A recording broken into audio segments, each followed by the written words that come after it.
driving to work at the moment, and I kind of thought to myself, hey, I could record something for the internet. I better roll the windows, that's a little loud. Anyway, I figured I could just talk about something I really like.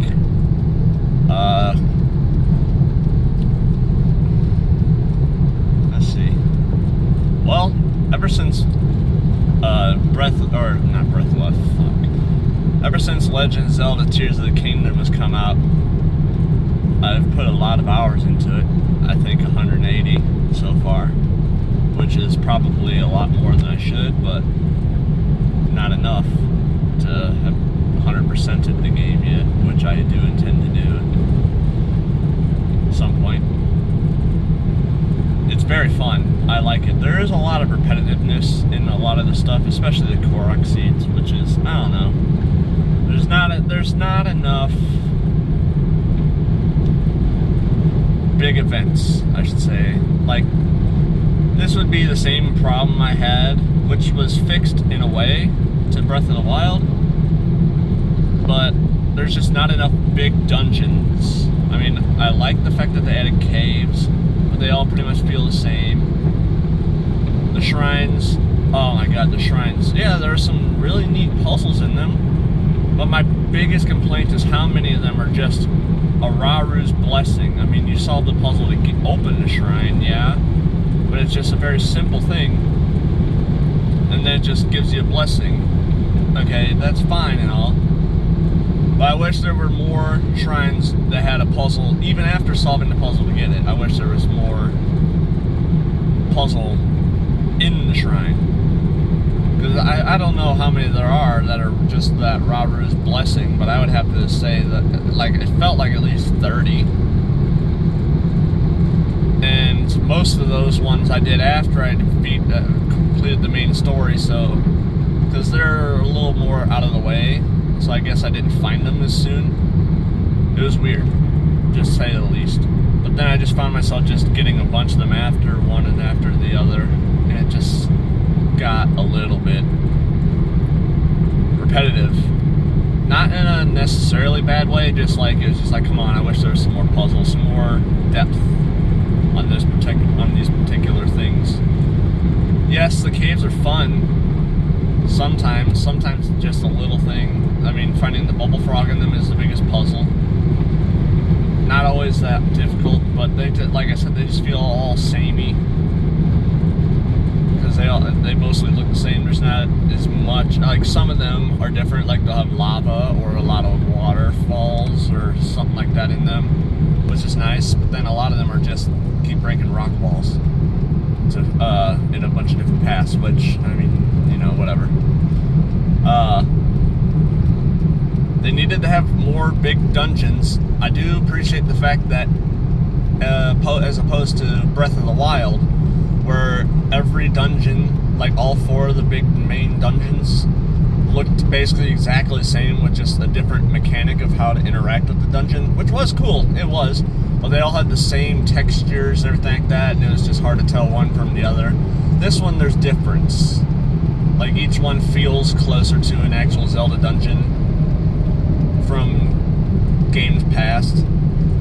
I would have to say that my favorite one was probably, I don't know, I'm trying to remember.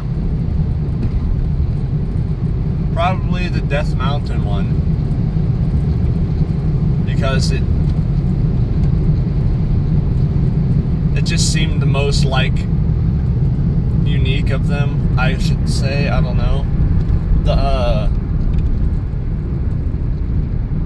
mean, it was the only one in the underground. I mean, unless you count the Spirit Temple, which I wouldn't even count that necessarily as a dungeon. And I found the Spirit Temple one completely by accident. I was just flying around and I was just like, I'm gonna try to go into the giant cloud with thunder in the sky, and I just was walking around and there could barely see shit, and came across just this thing, and it's like, oh, well, I need 10 hearts for this? Okay, well, let's see what goes on. And by that time I had like 20 at least, so I was good. And I just like, oh, okay. Well, this seems like a kind of an important quest. So I did it. And figured out that there was a 5th dungeon, I would call it. I wouldn't really call that a dungeon. Just kind of like a long quest without a real dungeon. There's a boss at the end, but that's really about it. It's basically just traversing some underground stuff for the most part. Well, okay, I'll take that back, because there's the building the construct fact, the building the big construct. Yeah, okay, that's fine. I can see, now that I'm thinking about it more, it was a good dungeon. Not my favorite. The Death Mountain one was the most fun. Followed by the Gerudo Pyramid. I like that one a lot too. It was a little more unique in its setup to how to open it. I felt like, and it was had probably the most challenging of the bosses. Because I died on it like, nah, I don't even think I did. No, I think I did. I think I didn't have any fairies, and I got hit by some stuff, and I think I died once. But I also had a lot of hearts by that point in time. I probably had like 20, 25, no, not 25. I don't know, somewhere between 15 and 20, I would have to guess. And it was fun, I liked it. So the dungeons are definitely better in Tears of the Kingdom, in my opinion. And the fact that there's a 5th one, that's much appreciated, but they needed to have like 8, I think. Because all the stuff down in the southeastern corner of the map, you know, when they in Breath of the Wild they had the Eventide Island thing where they stripped you of all your armor and everything and made you do this for one giant shrine. That's not how it happens in this. Instead, that kind of thing happens in some of the shrines where it just makes you do a certain kind of thing, and it's much more broken apart. I don't know why they did that. I wish they would have ramped up that Eventide Island challenge, made it even more challenging. That would have been the most fun aspect of it, I believe, in my own opinion, at least. There's more shrines, but like I said, a lot of them are just the blessing thing. But I think there were quite a few of those in the original game, or in Breath of the Wild, that were just like a blessing, which, I mean, even if they add 32 more shrines, I think is what it is, I feel like most of them are just a blessing. But if 120 of them aren't, then that's still more puzzles than in the first one. And even in the Korok seeds, there's a little more variety in them than there was in Breath of the Wild, just because of the different abilities you have. But there's only 100 more seeds, but 100 of the seeds you get are double seeds from just bringing a Korok to another Korok. So it's essentially the same number of Koroks you have to find, just more seeds. And I do like the variety of them a little more. I think they're placed a little better. Some of them are a little harder to find. I never did get them all in Breath of the Wild. I don't remember how many I got. I would have to go and look, but I can't right now. I'm driving to work. I think the Ultra Hand and sticking things together and the fusing of weapons are the biggest changes of the game. I honestly think those are the best changes they could have made. Basically taking the hand ability, moving stuff around from the first game, and just letting you go crazy with it and building stuff. That is just a godsend to video games in general. It makes a lot of things fun, but I feel that I only use it for, I mean, since I did all the shrines and I have all the fast travel points, I don't really build a lot of things unless it's like wings to get from different places to carry Koroks at this point, for the most part. I definitely did use it more in the beginning than I do now.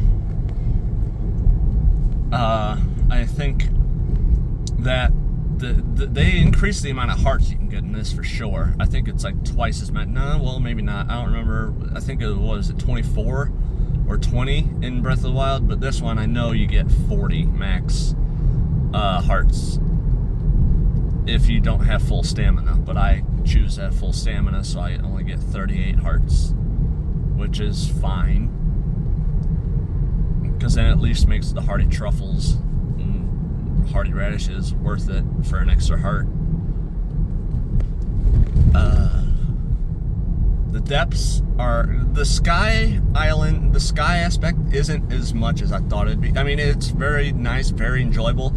I just wish there was more up there in general. Like, it just seems like it's only, well, there is a lot of stuff up there. I just wish there was more. Like, the depths have a whole underground world. The Sky Islands don't really have a whole world up there, just a bunch of islands. Like, saying, you know, it's hard for me to explain exactly what I mean. I just wish there were more things. It doesn't feel empty by any means. It does not. The underground feels the most empty, because all you really have down there to do are find light routes and old map stuff, and what's the other thing? The Colosseums, which mainly have to do with treasure. There's not a lot of quests that really go down there that much. I don't know how to explain that. The biggest thing that you do down there is the Spirit Temple and the Death Mountain Temple, for the most part. I don't know, I enjoyed it. I enjoyed going around and finding all the light routes. That was one of the first things I did whenever I discovered what the underground was. Actually, I didn't, because I kept myself away from every bit of information from this game so I can just see everything with fresh eyes. Overall, I'm gonna have to say, having like 75% completion in the game so far, I'm gonna have to give this game a 9 out of 10, just because it's not perfect. It's really great, but there is a lot of repetition for if you're trying to complete it, as is the same thing with the first one, but it did improve on everything the first game did for the most part.